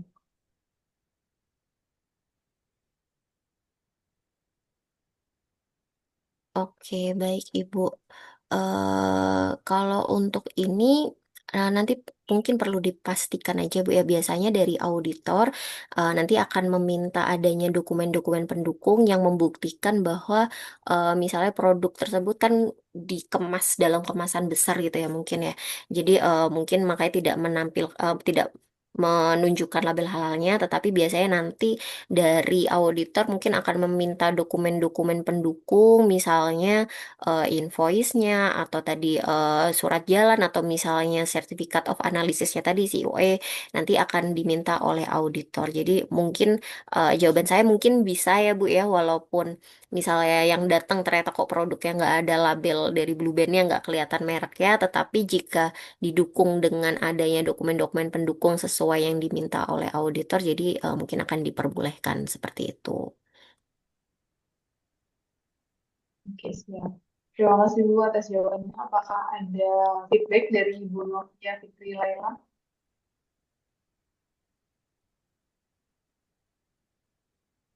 Ibu Novia, Sudah cukup Bu untuk jawabannya Ibu. Apakah suara saya kedengar Ibu? terdengar Bu? Iya, sudah cukup Ibu. Oke, siap. Terima kasih Bu Novia. Iya. Selanjutnya dari Pak David Suprayogi. Assalamualaikum Bu, saya dari SPPG Kapetakan Cirebon. Bagaimana cara menentukan peredaran halal pada daging sapi di pasar, sedangkan kita tidak tahu proses penyembelihan atau pemotongan sapi tersebut sesuai syariat atau syariat sesuai syariat Islam atau syariat kehalalan atau tidak? Begitu. Oke. Baik, terima kasih untuk pertanyaannya Pak. Jadi memang kalau untuk daging ini, jujur kami memang cukup sulit ya untuk mewajibkan, karena memang seharusnya RPH, RPU ini wajib untuk bersertifikat halal. Dan jujur kami memang cukup kesulitan untuk meminta atau mewajibkan sertifikasi halal ini pada pelaku usaha khususnya yang bukan RPH RPU ya yang ada di pasar itu cukup sulit apalagi kalau bukan dari pemerintah. Nah, untuk memastikannya memang yang pertama ya untuk memastikannya mudahnya adalah si RPH atau RPU ini si pelaku usaha wajib untuk mengajukan sertifikat halal untuk menunjukkan bahwa memang sudah sesuai dengan syariat Islam. Yang kedua, mungkin di sini Bapak khawatir ya karena menggunakan bahan atau bahan sapi tersebut dari pasar yang belum bersertifikat halal dan mungkin di daerah Bapak itu belum ada RPH RPU yang bersertifikat halal dan yang sudah bersertifikat halal yang letaknya jauh, maka untuk saat ini biasanya masih diperbolehkan ya dengan Pak, catatan biasanya itu auditor kok nanti belum anu, ada Pak? Belum masuk ini di grup. Bapak itu nanti akan ada jangan lupa mengisi absen. Ya, nanti akan ada dokumen tambahan yang mungkin diperlukan atau diminta oleh auditor untuk melengkapi apabila memang bahan daging yang digunakan itu belum bersertifikat halal seperti itu. Bisa dipahami, Pak David? Baik Bu, sudah cukup. Makasih Bu. Iya, terima kasih Pak David atas pertanyaannya. Kemudian dari Ibu Atika Suroya Istinan, izin memperkenalkan diri, saya Atika Suroya dari SPPG Sukoharjo II. Izin bertanya Bu, adakah contoh bahan-bahan kritikal atau rawan tidak halal pada proses produksi di dapur SPPG? Jika ada, bagaimana tindakan yang harus kami lakukan sebagai penyelia halal? Terima kasih. Baik. eh Bicara menentukan perbedaan pada daging sapi. Maaf, tadi yang ini ya. Oh, yang bahan-bahan kritis ya. Atau rawan tidak halal. Jika ada, bagaimana tindakan yang harus kami lakukan sebagai penyelia halal? Baik. Jadi kalau untuk menyebutkan contoh bahan-bahan kritis atau rawat tidak halal itu ya itu tadi terutama ya bahan kritis itu daging ya Bapak contohnya. Tetapi Ibu maaf Bu Atika nanti untuk detailnya bisa juga ditanyakan pada materi SJPH terkait dengan bahan. Nah kemudian bagaimana tindakan yang harus dilakukan ketika menemukan produk tersebut? Jadi salah satu tanggung jawab dari penyelia halal itu adalah melakukan tindakan pencegahan dan juga tindakan koreksi. Jadi kalau misalnya ini contoh tadi ya Bapak ya menemukan bahan-bahan yang tidak halal atau rawan tidak halal ini, maka Bapak harus melakukan tindakan pencegahan terlebih dahulu, yaitu tindakan yang dilakukan sebelum terjadinya masalah untuk mencegah terjadinya risiko kehalalan produk tersebut, yaitu dengan cara misalnya memeriksa status halal dari bahan sebelum dibeli. Nah, kemudian jika ditemukan ketidaksesuaian atau tidak sesuai dengan standar kehalalan, maka Bapak harus melakukan tindakan koreksi atau memperbaiki masalah tersebut dan mencegah agar tidak terjadi lagi. Nah, ini detailnya juga ada di SJPH ya, karena untuk tindakan pencegahan dan koreksi ini sudah teknis sekali terkait dengan tugas Ibu sebagai penyelia halal seperti itu. Bisa dipahami Bu Atika? Ibu Atika, apakah ada feedback? Oke, siap. Terima kasih Bu Atika. Selanjutnya dari Ibu Anissa Salsabila. Assalamualaikum Bu, saya Anissa dari SPPG Purwakarta. Izin bertanya jika suatu bahan belum bersertifikat halal tetapi berasal dari produsen yang sedang dalam proses sertifikasi, apakah masih boleh digunakan? Lalu dokumen apa saja yang sebaiknya dipersiapkan setiap hari sebagai bukti penerapan sistem jaminan produk halal di dapur MBG? Oke, baik Ibu Anissa, pertanyaannya ini juga menarik ya. Yang pertama, kalau misalnya bahan yang digunakan itu masih proses sertifikasi halal, nah ini sebenarnya tidak bisa digunakan sebagai bahan ketika ibu mengajukan sertifikat halal ya karena dia masih proses. Kita tidak bisa memastikan apakah produk tersebut akan benar-benar mendapatkan sertifikat halal seperti itu. Jadi nanti mungkin ibu bisa menunggu apakah bahan tersebut akan mendapatkan sertifikat halal atau tidak. Jika waktunya sudah terlalu lama dan ternyata dia tidak segera keluar sertifikat halal yang mungkin itu ada kendala dari si pelaku usaha itu tersendiri, maka sebaiknya ibu mengganti bahan yang digunakan. Karena nanti dari auditor akan memastikan mana produk yang sudah bersertifikat, bahan yang digunakan apakah sudah bersertifikat halal, kemudian apakah bahan itu sudah pasti halal, atau memang bahan itu dikecualikan dari kewajiban sertifikasi halal. Jadi sebaiknya kalau memang masih proses dan cukup lama, sebaiknya ibu mengganti bahannya saja. Kemudian yang kedua, dokumen yang perlu disiapkan sebenarnya sederhana ya. Jadi ada dokumen manual SJPH atau dokumen sistem jaminan produk halal. Di situ sudah ada misalnya terkait dengan bahan, ada tabelnya bahan apa saja yang digunakan seperti itu. Jadi kalau dokumen-dokumen yang diperlukan itu nanti lebih detailnya di materi SJPH ya sederhananya adalah Yang diperlukan adalah bahan yang digunakan, kemudian bagaimana proses produksinya. Jadi biasanya ibu akan membuat flowchart atau diagram bagaimana alur proses produksi di lokasi usaha, kemudian sampai dengan produk tersebut di menjadi produk jadi seperti itu. Kemudian biasanya dokumen lainnya itu ya yang dipersiapkan itu adalah invoice pembelian. Nah, itu biasanya auditor ada yang minta itu juga, misalnya invoice pembelian, terutama jika misalnya si bahan yang digunakan mungkin label label mereknya sudah hilang atau tidak ada. Nah, itu fungsinya dari invoice pembelian. Jadi itu salah satu contoh dokumen lainnya yang perlu dipersiapkan. Seperti itu, Bu Anissa, apakah bisa dipahami? Ibu Anissa, ada feedback?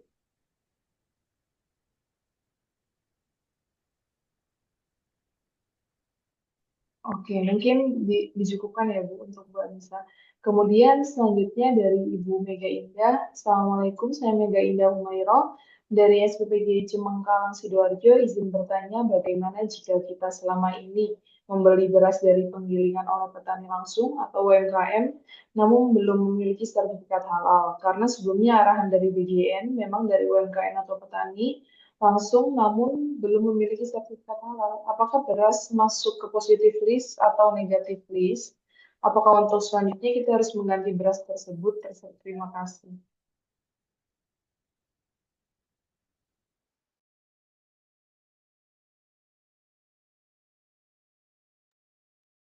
Halo, Ibu Arika, apakah terdengar? Baik Ibu, maaf. Jadi Oke, untuk terima kasih. beras tahu saya memang masih masuk ke positif list ya, atau istilahnya kalau dari kami bukan positif list, tetapi kalau dia disebutkan ada di dalam keputusan Menteri Agama nomor 1360, maka memang tidak wajib bersertifikat halal. Seperti itu Bu Mega.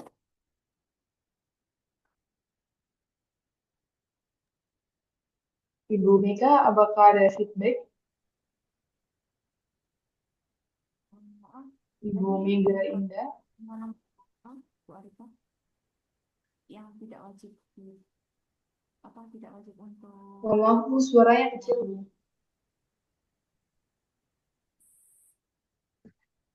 Oke, mungkin dicukupkan ya, Bu. Kemudian selanjutnya dari Ibu Syafa Akila Putri, izin bertanya, kami dari SPPG Kerembangan Surabaya, untuk pembelian beras kita ambil dari CV yang baru buka sehingga belum ada logo halal. Dan ketika ditanya untuk sertifikat halal, bilangnya masih proses diurus. Bagaimana ya, Bu, tindakan alternatif yang harus kami lakukan apabila akan diaudit halal? Terima kasih.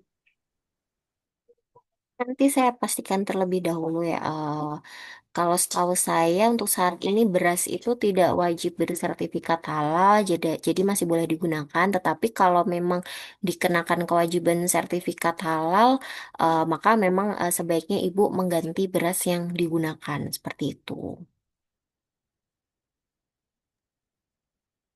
Oke, untuk Ibu Syafa, apakah ada feedback?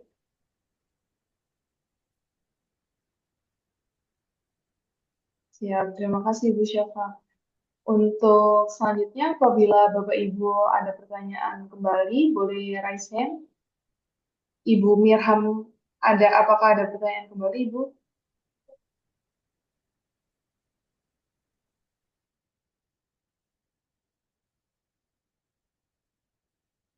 Mohon maaf, tidak Ibu. Oke, Saya oke. Boleh di lower hand, Bu, kalau misalkan sudah Ya, tidak ada terima kasih. pertanyaan. Ya, Ibu Nur Salisa, apakah ada pertanyaan kembali, Bu? Cukup Ibu, terima kasih. Oke, siap. Boleh di lower hand, Bu, kalau misalkan sudah tidak ada pertanyaan. Oke.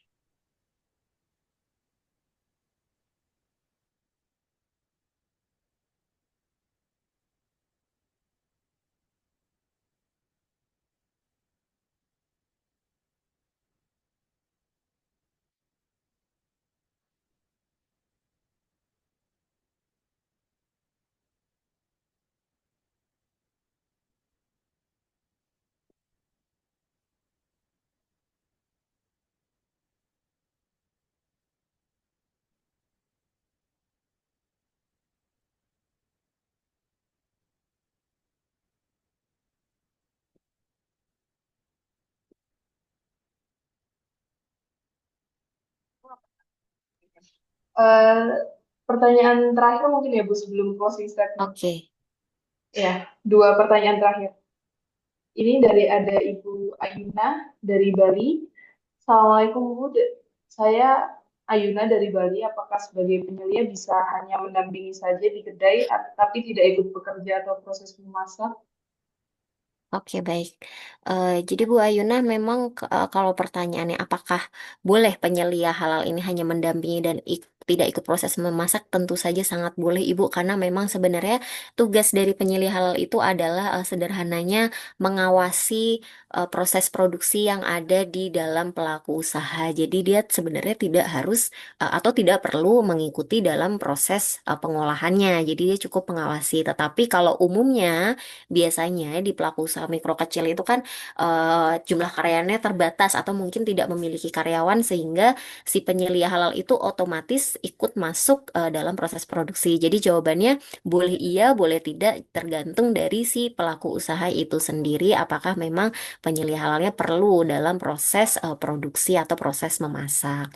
Nah, kemudian kalau tidak ikut bekerja, nah itu beda lagi ya definisinya. Kalau di sini kan pekerjaan dari penyelia halal itu adalah melakukan pengawasan internal di pelaku usaha. Jadi yaitu pekerjaan utama dari seorang penyelia halal mengawasi. Jadi bukan memasak seperti itu, Bu Ayunah. Bisa dipahami ya, Ibu?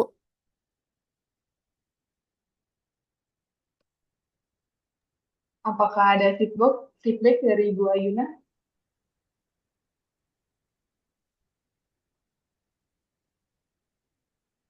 Oke, mungkin selanjutnya terakhir ya Bu sebelum closing statement dari Ibu Popi. Assalamualaikum Bu Arika, saya dengan Popi dari produk madu. Apa saja resiko yang dapat menyebabkan produk madu tidak memenuhi ketentuan halal? Oke, baik, ini sebenarnya pertanyaannya sangat teknis ya Ibu ya. Jadi kalau sederhananya mungkin bahan yang seharusnya halal mungkin menjadi tidak memenuhi ketentuan halal jika misalnya bahan tersebut menggunakan bahan tambahan atau bahan penolong lainnya yang mana misalnya bahan tersebut ternyata harus bersertifikat halal atau titik kritisnya tinggi. Misalnya si madu ini ditambahkan gula, pewarna, perasa, atau lain sebagainya itu ya. Misalnya seperti bahan penolong, nah itu mungkin bisa jadi akan memenuhi ketentuan, tidak memenuhi ketentuan halal, atau misalnya pada saat proses produksinya, nah proses produksi ini juga bisa mempengaruhi dari kehalalan produk. Kalau misalnya pada proses produksi ternyata alat yang digunakan itu terkena najis, atau ternyata alat yang digunakan sama ketika dengan memproduksi produk non halal, nah itu maka bisa menjadi produk yang tidak memenuhi ketentuan halal. Seperti itu, Bu Popi. Baik, dari Ibu Popi, apakah ada feedback?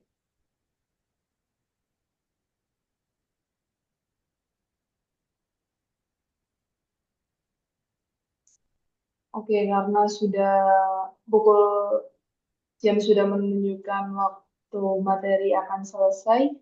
Untuk Bu Arika, dipersilakan untuk menyampaikan closing statement atau pesan-pesan untuk peserta UMKM Ibu yang mau menjalani pelatihan untuk materi-materi selanjutnya. Dipersilakan Bu. Oke, baik. Terima kasih Bapak Ibu sudah mengikuti pelatihan ini dengan serius dan sungguh-sungguh. Saya harap Bapak Ibu benar-benar memahami ya tugas dari penyelia halal ini dan jangan menganggap ini hanya sekadar profesi dan juga mungkin kebutuhan administratif untuk pengajuan sertifikat halal karena penyelia halal ini tidak hanya bertugas ketika pada saat proses pengajuan sertifikat halal, tetapi justru setelah selesainya proses sertifikasi halal atau sertifikasi halal itu terbit, Bapak Ibu tetap harus bekerja karena harus memastikan bahwa produk yang sudah mendapatkan sertifikat halal itu tetap sesuai dengan standar kehalalan. Oleh karena itu memang penyelia halal ini adalah sebuah amanah yang besar ya untuk menjaga kepercayaan masyarakat terhadap produk yang sudah bersertifikat halal tersebut. Jadi Bapak Ibu harus teliti, harus memiliki integritas dan kejujuran yang sangat tinggi dari Bapak Ibu. Saya harap semoga pelatihan ini memberikan berkah dan manfaat yang besar bagi Bapak Ibu dan terutama pada materi yang saya sampaikan dapat membuka wawasan Bapak Ibu sehingga pada materi-materi selanjutnya mungkin Bapak Ibu sudah memiliki pandangan ya terkait dengan penyelih halal dan akan mengetahui atau paham sehingga lebih banyak pertanyaan yang muncul nanti mungkin di materi-materi selanjutnya. Jadi saya harap juga kewajiban sertifikasi halal ini bukan sebagai beban ya bagi Bapak Ibu, tetapi justru jadi peluang dalam meningkatkan peluang ekonomi terutama di Indonesia ini. Terima kasih Bapak Ibu atas perhatiannya dan mohon maaf apabila ada kekurangan pada saat penyampaian dan mungkin ada yang kurang dipahami. Terima kasih juga kepada penyelenggara pelatihan LPK Halal Institute. Kurang lebihnya saya mohon maaf dan izin Bapak Ibu saya untuk meninggalkan Zoom meeting ini. Wassalamualaikum warahmatullahi wabarakatuh. Semangat Bapak Ibu untuk materi selanjutnya. Waalaikumsalam warahmatullahi Beri applause wabarakatuh. sedikit Terima Bapak kasih Ibu Bu untuk Arika. Sama Ibu, terima kasih tetap banyak Ibu. semangat. Karena materi regulasi sudah selesai, saya kembalikan ke moderator Ibu Elia. Silakan Bu.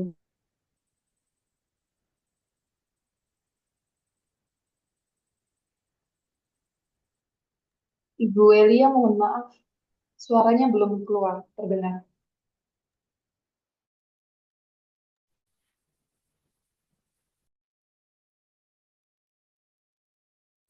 Maaf Ibu, Ibu Elia suaranya belum terdengar. Halo, suara saya masuk sebentar, sebentar. Saya